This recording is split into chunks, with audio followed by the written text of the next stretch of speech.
નમસ્તે મિત્રો, આજે આપણે જોઈન્ટ રિપ્લેસમેન્ટના ભીષ્મ પિતામહ એવા ડૉક્ટર વિક્રમ શાહ સાથે વાતો કરવાના છીએ. ની રિપ્લેસમેન્ટમાં છે તો એમની પાસેથી ઘણું બધાએ જાણી લીધું છે સોશિયલ મીડિયામાં અને એમના અનુભવોના આધારે.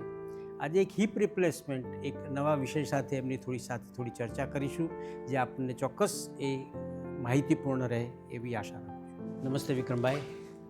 આજકાલ હિપ રિપ્લેસમેન્ટના કેસીસ કોવિડ પછી સારી સંખ્યામાં વધતા જોયેલા છે. ની રિપ્લેસમેન્ટ માટે તો આપ વિશ્વવિખ્યાત જાણીતા છો, હિપ રિપ્લેસમેન્ટ માટે પણ આપ જાણીતા છો. તો આજે આપની પાસે થોડી હિપ રિપ્લેસમેન્ટ વિશે માહિતી એકત્રિત કરવી છે, જે આમ લોકોને ફાયદારૂપ થઈ શકે. ટોટલ હિપ રિપ્લેસમેન્ટ એ ઓપરેશન 1970ના ટાઈમથી દુનિયામાં થાય છે.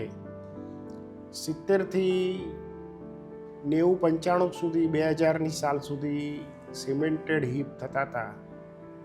એ પછી 2000ની સાલ પછી વધારે ને વધારે સિમેન્ટ વગરના અનસિમેન્ટેડ હિપ રિપ્લેસમેન્ટ થયા અને એના થકી લોકોની લાઈફમાં અને ક્વોલિટી ઓફ લાઈફમાં ઘણો સુધારો થયો.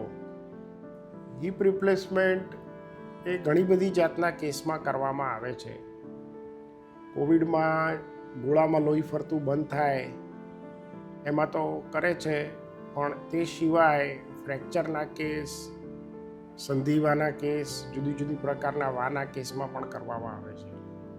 આપણે ની રિપ્લેસમેન્ટની વાત કરી તો ની રિપ્લેસમેન્ટ અને હિપ રિપ્લેસમેન્ટમાં પાયાનો તફાવત એ છે કે હિપ રિપ્લેસમેન્ટની જરૂર ઘણા યુવાન પેશન્ટોમાં પડે છે, કારણ કે જે ગોળામાં લોહી ફરતું બંધ થાય એના લીધે જે કેસ કરવા પડે છે એ બહુ યંગ એજમાં, સંધિવાના કેસ બી બહુ યંગ એજમાં કરવા પડે છે.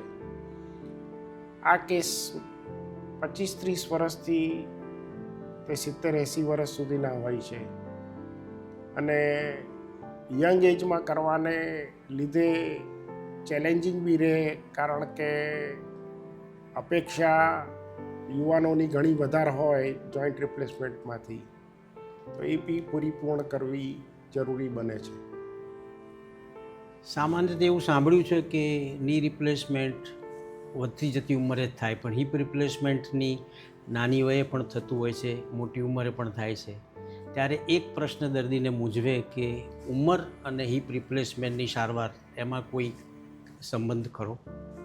સામાન્ય રીતે જોઈન્ટ રિપ્લેસમેન્ટના ઓપરેશનો 50 વર્ષથી ઉપરની ઉંમરમાં કરવામાં આવતા હોય છે, પરંતુ હિપ રિપ્લેસમેન્ટના કેસમાં કોવિડના કારણે, ગોળામાં લોહી ફરતું બંધ થવાના કારણે, સ્ટીરોઇડના લીધે કે સંધિવાના લીધે ઘણા યંગ એજમાં પેશન્ટો ડિસેબલ થઈ જતા હોય છે અને યંગ એજમાં પણ સર્જરી કરવી પડતી હોય છે.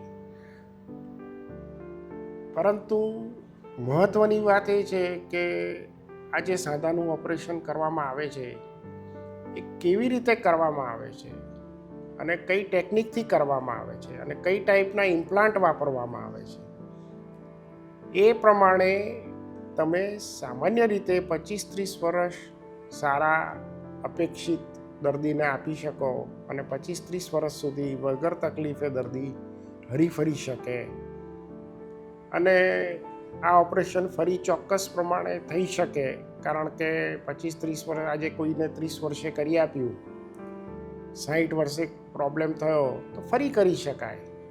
આપણે એન્જિયોગ્રાફી ફરી કરીએ છીએ, બાયપાસ ફરી કરીએ છીએ. તેવી રીતે જોઈન્ટ રિપ્લેસમેન્ટ પણ બીજી વાર થાય, ત્રીજી વાર થાય, એટલે દુઃખી થવાની જરૂર નથી, 50 વર્ષ સુધી રાહ જોવાની પણ જરૂર નથી. જ્યારે ઓપરેશનનો પ્રશ્ન આવે ત્યારે દર્દીને એક પ્રશ્ન મૂંઝવતો હોય છે કે કેમ કરવાનું, કેમનો જવાબ આપે આપ્યો, ક્યારે કરવાનું અને ક્યાં કરવાનું. હું એવું માનું છું કે આ પાછળના બે પ્રશ્ન છે, ક્યાં અને ક્યારે, એ બહુ અગત્યનું છે, કારણ કે એના પર જ આખા રિઝલ્ટનો આધાર છે એવું માનું છું. સર્જરી ક્યારે કરવાની એ ડૉક્ટરે નક્કી કરવાનું નથી હોતું, એ દર્દી જ નક્કી કરતો હોય છે. દર્દીએ પોતાની તકલીફની માત્રા પોતે નક્કી કરવાની હોય છે.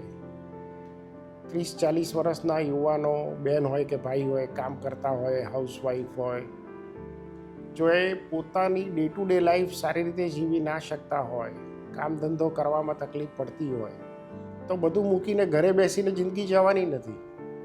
એટલે દર્દીએ પોતે પોતાના પ્રોબ્લેમનું એસેસમેન્ટ કરવું જરૂરી છે કે મારું કામ કેટલું અટકે છે.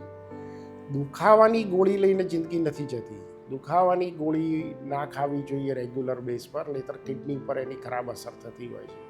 એટલે દવા ગોળી વગર તમે જિંદગી સારી જીવી શકતા હો તો ઓપરેશનની કોઈ ઉતાવળ નથી. પરંતુ જો દવા ગોળી લેવી પડે અથવા તો ડિસેબિલિટી એટલી હોય કે ડે ટુ ડે લાઈફમાં તકલીફ પડતી હોય તો ચોક્કસપણે ઓપરેશનનો વિચાર કરવો જોઈએ. વાત રહી કેવી રીતે કરવું જોઈએ, તો મીઠાઈની દુકાનમાં બી એવું હોય છે કે ભાઈ બંગાળી મીઠાઈઓના સ્પેશિયાલિસ્ટ, એવી રીતે ઓર્થોપેડિકની સ્પેશિયાલિસ્ટ હોસ્પિટલ બી હોય છે, જોઈન્ટ રિપ્લેસમેન્ટના સ્પેશિયાલિસ્ટ સર્જન હોય છે. અને સર્જનનો અનુભવ બહુ જ મહત્ત્વનો છે લાંબા ગાળાનું રિઝલ્ટ આપવા માટે. લાંબા ગાળાનું રિઝલ્ટ સર્જનની સ્કિલ અને કઈ ટાઈપના સારા ઇમ્પ્લાન્ટ વાપરેલા છે એની ઉપર બહુ જ આધાર રાખે છે. સર્જનની સ્કિલમાં એવું કહી શકાય કે શેલ્બી હોસ્પિટલમાં 30 વર્ષથી હિપ રિપ્લેસમેન્ટ થાય છે અને અમારા કરેલા 30 વર્ષથી ફરે છે, એ અમારા માટે ગૌરવની વાત છે. ત્યાં સુધી કે જયપુરના મહારાણી ગાયત્રી દેવીનું હિપ રિપ્લેસમેન્ટ બી શેલ્બીમાં ડૉક્ટર વિક્રમ શાહે જ કર્યું હતું, મેં જ કર્યું હતું. એટલે એવા વીઆઈપીઓ બી અહીંયા આવતા અચકાતા નથી. જ્યારે હિપ રિપ્લેસમેન્ટની વાત આવે ત્યારે સોશિયલ મીડિયાની અવેરનેસને કારણે એટલી બધી માહિતીઓ સોશિયલ મીડિયામાં હોય છે કે પેશન્ટ ઘણીવાર કન્ફ્યુઝ થઈ જાય કે કઈ જાતનો જોઈન્ટ વાપરવો જોઈએ. તો દર્દીને સમજ પડે એવી અને દર્દીના હિતમાં જે હોય એવી માહિતી આપ આપી શકશો? અત્યારે લેટેસ્ટ જોઈન્ટ ગણો તો નવો અને નીવડેલો બંને તો એ અનસિમેન્ટેડ જોઈન્ટ છે. અનસિમેન્ટેડ જોઈન્ટમાં સિરામિક ઓન પોલી આર્ટિક્યુલેશન કહેવાય કે જે વધારે નીવડેલું છે. ઘણી બધી એડવર્ટાઇઝમેન્ટો સિરામિક ઓન સિરામિકની આવતી હોય છે, પણ it is not a proven joint. Ceramic on poly અને પોલીનું જે આર્ટિક્યુલેશન હોય એ આર્ટિક્યુલેશન વિટામિન ઈ પોલી સાથે કરવામાં આવે તો સાંધાનું આયુષ્ય ઘણું વધી જતું હોય છે. કારણ કે આ જે પોલી હોય છે એ પોલીનો વેર થતો હોય છે, ઘસાતું હોય છે. અને વિટામિન ઈ પોલી 5 ગણું વધારે મજબૂત છે, જેથી કરીને ઘસારો ઓછો પડે. આ જોઈન્ટ ટાઇટેનિયમ મેટલનો બનતો હોય છે અને આ આખી ટાઇટેનિયમનું સ્ટેમ હોય કે જે તમારા ફીમર નામના હાડકામાં જાય. હેડ તરીકે સિરામિકનું હેડ આવે અને સિરામિક ઓન પોલી જોઈન્ટ બને. આ પોલી ટાઇટેનિયમના શેલ ઉપર ફિટ થાય અને બંને ટાઇટેનિયમના પાર્ટ ઉપર પ્લાઝમા કોટિંગ હોય. એ પ્લાઝમા કોટિંગ બોન ઇનગ્રોથને પ્રમોટ કરે અને 2 to 3 વીક્સમાં સારી રીતે પેશન્ટ પૂરું વજન મૂકીને ચાલતું થઈ શકે. ટૂંકમાં અનસિમેન્ટેડ જોઈન્ટ વાપરવો જોઈએ. એમાં બંને કોમ્પોનન્ટ ટાઇટેનિયમના હોય, એની ઉપર પ્લાઝમા કોટિંગ હોવું જોઈએ. સિરામિકનું હેડ વાપરવું જોઈએ અને વિટામિન ઈ પોલી વાપરવું જોઈએ. સાથે સાથે યુવાનોમાં કરવામાં આવે છે એટલે બહુ જ મહત્ત્વનું છે કે જે ફિમોરલ સ્ટેમ હોય એમાં રિડ્યુસ ડિસ્ટલ પ્રોફાઇલ હોય, આરડીપી કહેવાય એને. અને જો ના હોય તો પેશન્ટોને થાઈ પેઇન થતું હોય છે અને બહુ જ પેશન્ટ હેરાન થતા હોય છે.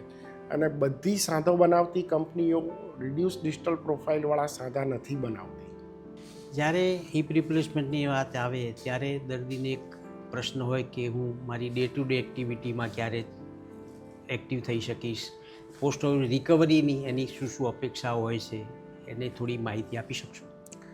સામાન્ય રીતે જો રૂટીન કેસ હોય તો શેલ્બીમાં જે દિવસે ઓપરેશન થાય એ દિવસે ઊભા કરી દેવામાં આવે છે. 4 દિવસમાં સીડી ચડે ઉતરે, અઠવાડિયામાં ઘરે જવાય, 10 દિવસે પટ્ટી નીકળે. મોટાભાગના દર્દીઓમાં ટાંકા ઓગળી જાય એ રીતે ટાંકા લેવામાં આવતા હોય છે. 15 દિવસે પેશન્ટ છૂટા હાથે નોર્મલ ચાલી શકે અને 1 મહિના પછી ગાડી સ્કૂટર ચલાવી શકે. જોબ જો સિટિંગ જોબ હોય તો 15-20 દિવસમાં ચાલુ કરી શકે અને જો ટ્રાવેલિંગની જોબ હોય તો મહિનો સવા મહિનો. તો વિક્રમ શાહ સાહેબના સંવાદ સાથે એ નિષ્કર્ષ જરૂર પહોંચે કે જ્યારે પણ તકલીફ થાય ત્યારે ઉંમરને ન જોતાં તમારી તકલીફ અને તમારી ડિસેબિલિટીને ધ્યાનમાં રાખી સમયસર સારવાર કરાવવી જોઈએ. જ્યાં પ્રોપર ઇન્ફ્રાસ્ટ્રક્ચર હોય, પ્રોપર એક્સપર્ટાઇઝ હોય ત્યાં સર્જરી કરાવવી જોઈએ અને જિંદગીના અમૂલ્ય વર્ષો ન બગડે એના માટે સમયસર ઇલાજ જરૂરી છે. જે વસ્તુ કરવાની જ છે એના માટે દુઃખી થયા વગર જો સમયસર કરાવી લો તો you get a better result, એવું મારું માનવું છે. માટે હું કાયમ કહું છું તો જીવો ત્યાં સુધી સારી રીતે જીવો માટે પ્રોપર ડૉક્ટરનો સંપર્ક કરી સારવાર સમયસર કરાવી લેવી જોઈએ. હિપ રિપ્લેસમેન્ટ, ની રિપ્લેસમેન્ટ કંઈ પણ હોય